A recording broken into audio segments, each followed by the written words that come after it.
umugabo wa Aisha rero kamubwira nubwo ntari nakubwiye kandi mbikubwiye bitunguranye ariko ikiza mbikubwiye amafaranga nayabitse uyu mugabo akanya umugabo hano harimo umugabo mu cyumba cyacu kuvuga ngo akanya aya ni amaroji aya ni amacumbi yishyuye 30 ijoro rimwe tugiye kugenda rero twe turara muri magaze indurara muri magaze ariko kuva ryese inzu yacu hinduka rogi gukora amafaranga ako gukora amafaranga ubuza hando kurera amafaranga ata rero uzambiza ibyuya ku buryo imwe na rimwe usanga ni ibintu bitangiye kumenya none inzu yacu igiye kuba amarogi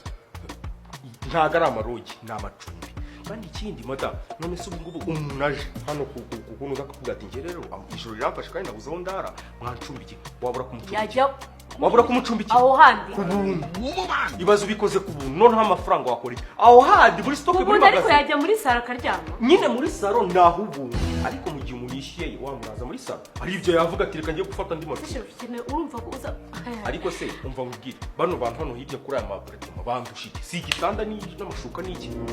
kandi ikindi magazi cyaburagamo n'igisagasuku gusa tukararamo tukararamo nyine tukarara kuki tukarara ku misego singibi bikapu n'imyenda hanyuma hasi se hasi turasasa gasambi sikarimo turasasa rega madare kamubwire muri iyi si tuzi ko ibintu byose bibaho ubuzima bushobora guhinduka isanisa wagiye witegurira mu gihe ubuzima bwawe bwo tangira ubyitoza hakiri kare ese uba gufunza wajya urara ku isima ntago wabirara kuko nturayirara amagambo menshi uri kuvuga wacishije nanjye nkavuga kuva ryari ino nzibaye roji iki cyumba ndaramo ngiye kijyamo abandi bagabo n'abagore nongeye ngende nkiryameho kuanzia leo iyi ngiyi inageuka apartment hazajya hazamo abantu abashyitsi wageni tubakiriremo hano wabyumvise kandi ibyo ngibyo bishyire mu mutwe nta kibihindura ari wenyine ibyo nta kintu na kimwe numvamo jewe njye kurara muri stock ngiye mfite inzu nziza uyu mugabo namubwiye nti uwinjiramo hano wese umukubite